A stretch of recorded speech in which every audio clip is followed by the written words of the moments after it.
Welcome to the background to Module 7, which is sugar subanalysis. I know we said there were 8 modules, but here are some terms that will help you in identifying possible intervention targets. In this module, we'll explain the units of measure used in the sugar subanalysis of your language sample. Don't worry, there are no codes, no things like T units or other linguistic terms that may be unfamiliar. Still, it's best to be conversant with the names of the units prior to beginning a subanalysis. In our normative study, we looked at children's development of noun phrases, verb phrases, infinitive and prepositional phrases, and of course, Brown's 5-bound inflectional morphemes. As we go, I'll explain why these syntactic units were chosen. Of necessity, we'll need to discuss syntactic elements of a sentence. Some may be less familiar than others.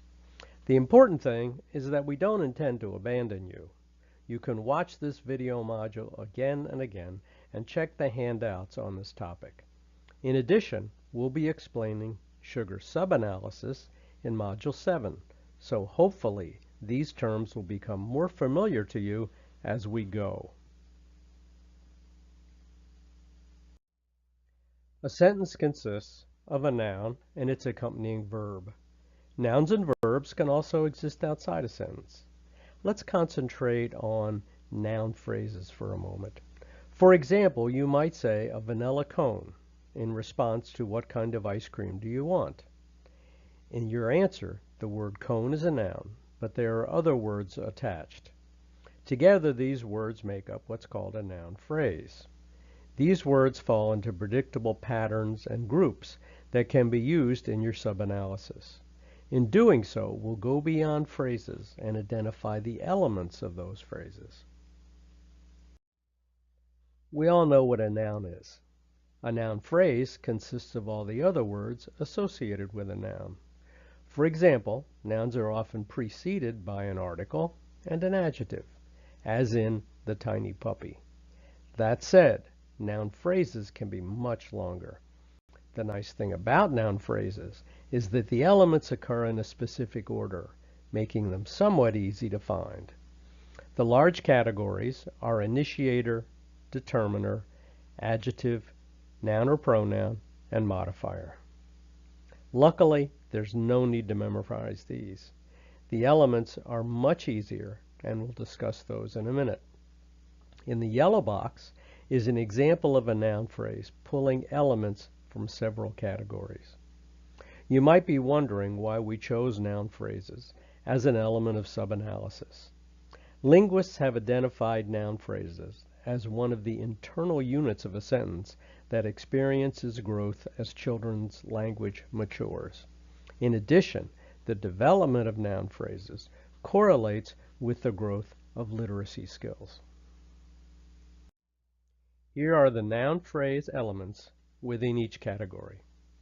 Hopefully, there are not too many surprises here. Examples from each category are presented on the right. You'll find many more in the noun phrase and verb phrase handout on this website. I've chosen words from several categories to form the noun phrase, only half the 1,000 married couples at the event. This is not a sentence because there's no verb. It's a noun phrase. If you add the verb phrase, left early, we have a sentence. Some element names may be unfamiliar. Let's try to clarify these. Before we begin, the only ones we found used by 80% of the children in our normative study were those marked in green. Not surprisingly, they're the most common and the easiest ones to describe. That said, I'll briefly mention the ones that may be unfamiliar to you or easily confused. Let's begin at the top. Initiators begin the noun phrase and do not include sentence starters such as well and oh. More correctly, we might call noun phrase initiators noun phrase limiters because they constrain or limit what comes next. This is not marked in green, so we did not find this in 80% of the children in our normative study. Let's move down to adverbs. While adverbs are common in sentences, most modify verbs. The adverbs in noun phrases modify the adjective that follows and are almost exclusively words such as really and very. Descriptors occur before the noun and consist of nouns such as baseball when used to describe another noun, as in baseball game or baseball glove. Other examples of a descriptor would be the word dog in dog shelter and shoe in shoe store. Adjectivals and adverbials occur after the noun and are used very infrequently by young children. A good example of an adjectival is next door, as in the boy next door. These are often similar but shortened forms of what we might say in a relative clause. For example, I could say, the girl who's eating ice cream is in my class. Who's eating ice cream is an embedded relative clause telling the listener which girl. I could shorten it to an adjectival such as the girl eating ice cream is in my class. In this example, eating ice cream is an adjectival. Like adverbs, adverbials tell us manner or location, and with children consist almost exclusively of the words here and there following the noun. You'll be happy to know that not all elements appear prior to age 8 in 80% of our normative samples. We suggest that you look at the frequently asked questions handout to answer other questions you might have. Additional examples of noun phrase elements are found among the sugar handouts on this website. Let's describe the elements in the order in which we found them to occur in 80% of the children at each age in the sugar normative study. Don't try to remember what elements appear at each age. The developmental order will be repeated in Module 7, and we've taken care to place each element at the age in which it belongs in the sugar subanalysis forms. For now, simply note the noun phrase elements and the examples, which come from the normative study. New appearing elements are in red on each slide, and older combinations are repeated in black. Children age 3 to 3-5 combine articles and nouns, as in a baby or the thing, and combine possessive pronouns and nouns, as in my brother. Articles and possessive pronouns are mutually exclusive. So unless the child has made an error, there shouldn't be any confusion. Of course, other elements will co-occur, but we didn't find those used by over 80% of the children at this age. By age 3-6 all the way to 4-11, we found children adding adjectives and descriptors, increasing both noun phrase length and variety. If you forgot, descriptors are nouns that serve to modify another noun. Actual child examples include article, adjective noun, as in the yellow Jeep, article descriptor noun, as in a ghost crab and a donkey kick, possessive pronoun, adjective noun, as in my favorite book, and possessive noun, descriptor noun, as in my pirate game, our trailer bike. One common practice for 3-year-olds is to use an adjective or descriptor to modify the word thing, as in a seal thing, meaning most likely a flipper. This is one way to continue talking even when you don't know the correct word or can't recall it. 5- and 6-year-olds add quantifiers to the previous noun phrase elements. That's why we show them added to older forms. Notice the variety: some, some of, all, a lot of. Other examples are many and few, also lots of, as in many books, a few stories, lots of candy, or several stories to be more mature. Of course, all the previously appearing elements remain, typically growing with the addition of new words. Previously acquired forms, as before, are in black, child examples in blue. As an aside, note in the fourth and fifth types that the word one is used as a noun, as in the beach one. We haven't mentioned use of numerical terms as yet. That's coming later. Just know that words like one will be used later to modify a noun, as in one book. It's important to look at noun phrases carefully to correctly determine which elements are present. 7-year-olds demonstrate great variety in their noun phrases, especially with the addition of demonstratives, such as this and that, and numerical terms. Other demonstratives include these and those. Any number can serve as a numerical term. 1, 1,000,000, 10,000. Notice that as before, new elements are used within existing noun phrase structure. Unfortunately, demonstrative words like this and that can also serve as pronouns, as in, give me that. As mentioned in the previous slide, numerical terms can also serve as a noun, as in, I like those two. In this example, the word those is a demonstrative modifying the noun to. Remember to check the sugar handouts on this website for more examples. By age 7, you'll find many children using 4-element noun phrases. Although 70% of the children in our normative study used these longer forms, the percentage wasn't high enough to meet our 80% criterion. We recognize that these names may be unfamiliar to you, and that this is a different way about thinking about nouns and noun-related words. You can relax. The elements children actually use are all easy to remember and are listed on the sugar sub-analysis forms for the appropriate ages. The beauty in analyzing nouns as we have is that we can conceptualize intervention based on elements rather than on individual words. Compared to noun phrases, verb phrases differ slightly in form.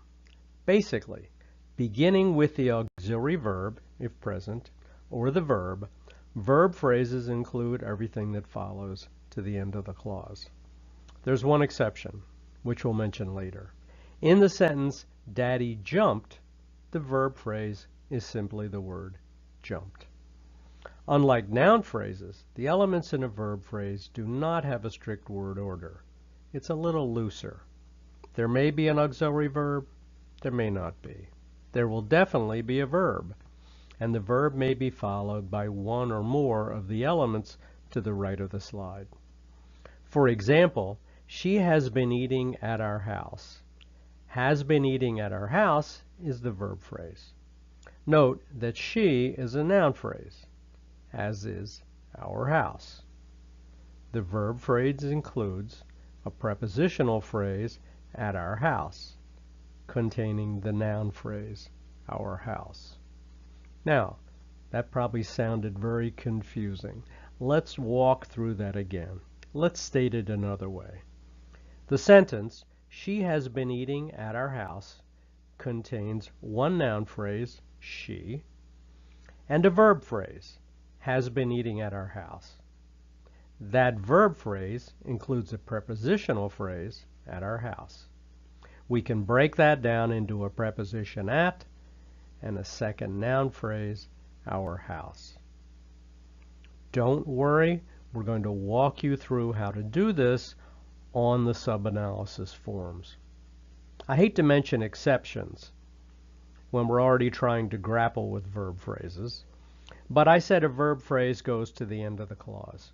The one exception is when we have an embedded clause attached to the verb. This occurs with verbs such as know, think, remember, forget, and said. In the example, I know you did it, know you did it is the verb phrase. But you did it is an embedded clause that completes the verb. So it's part of the verb phrase. For those of you who are still awake, did it is the second verb phrase.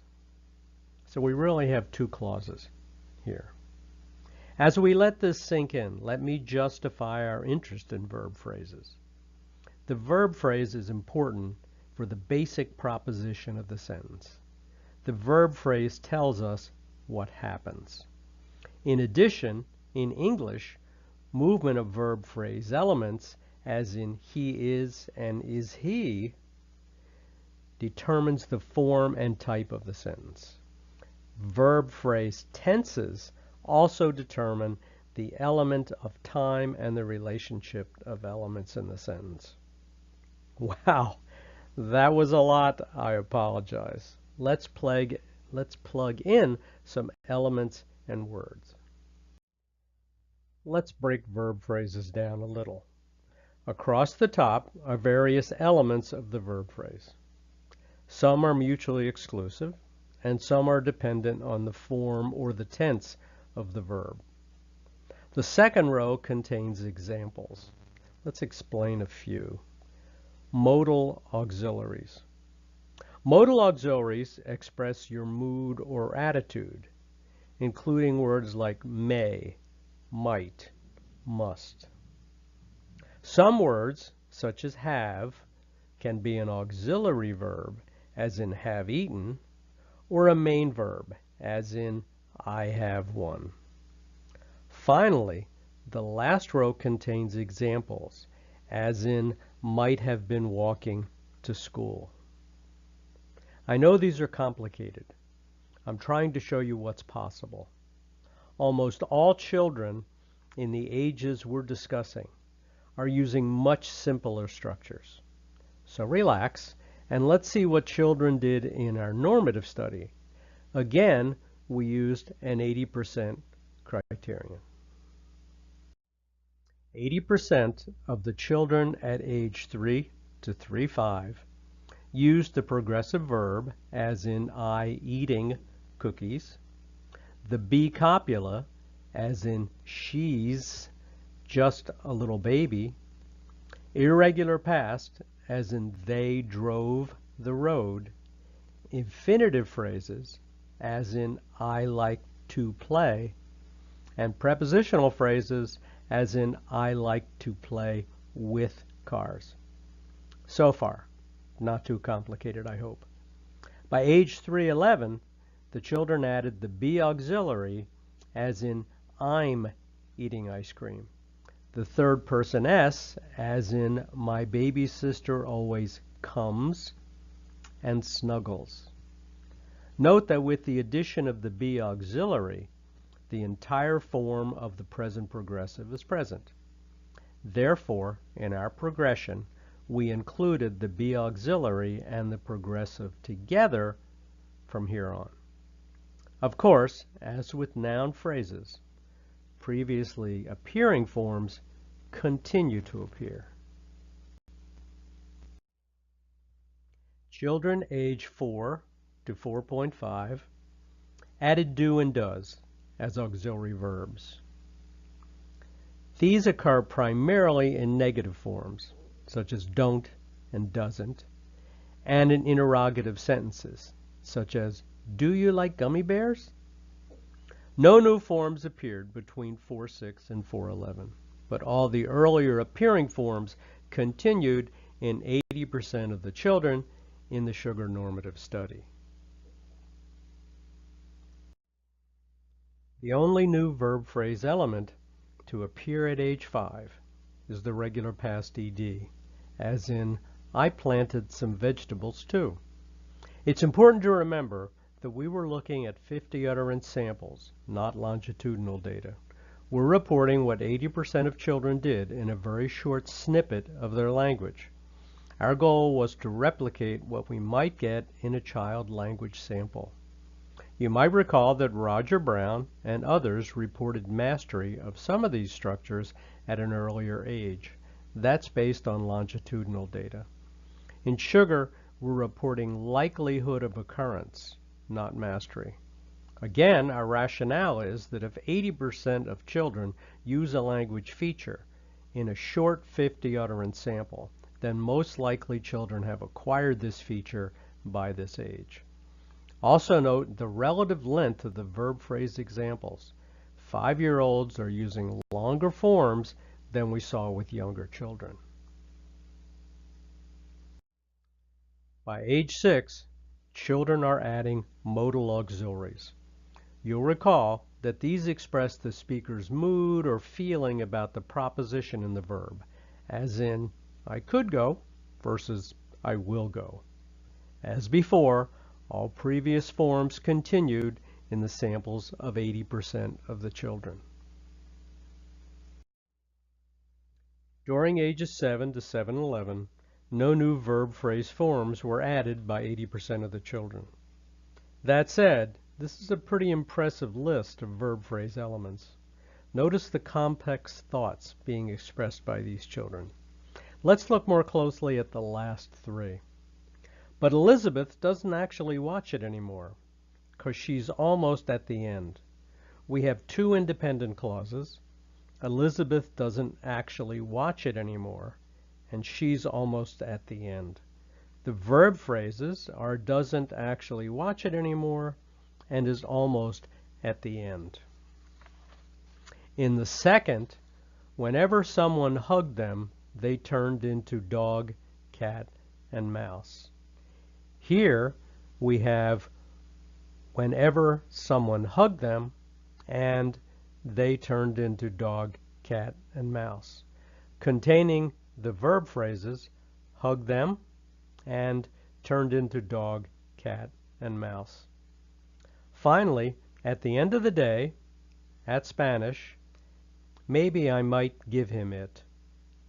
This one could be complicated, given that the prepositional phrases really go with the verb, telling us when and where the action will occur. Relax. We're trying to keep this simple for analysis purposes, so we'll stick to our rule that a verb phrase consists of the verb and all that follows. For analysis purposes, the verb phrase, therefore, is might give him it. These should look familiar. Brown's 5 inflectional morphemes. Plurals are used with nouns, of course, and the progressive ing, third person s, and regular past ed are verb forms. Other than the plural s, which is present in 3 to 3-5-year-olds, development of all the others has been mentioned before.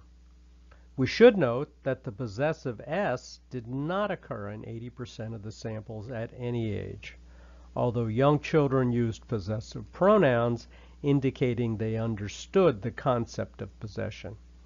The failure of possessive s to occur doesn't mean it won't, but we're trying to shorten the amount of time spent looking for structures not highly likely to occur. This has been a quick orientation to noun and verb phrases, and to the elements within each. I encourage you to look through the handout materials on this website. If you're feeling confident with the concepts and terms mentioned in this background presentation, we're ready to discuss doing a sugar subanalysis.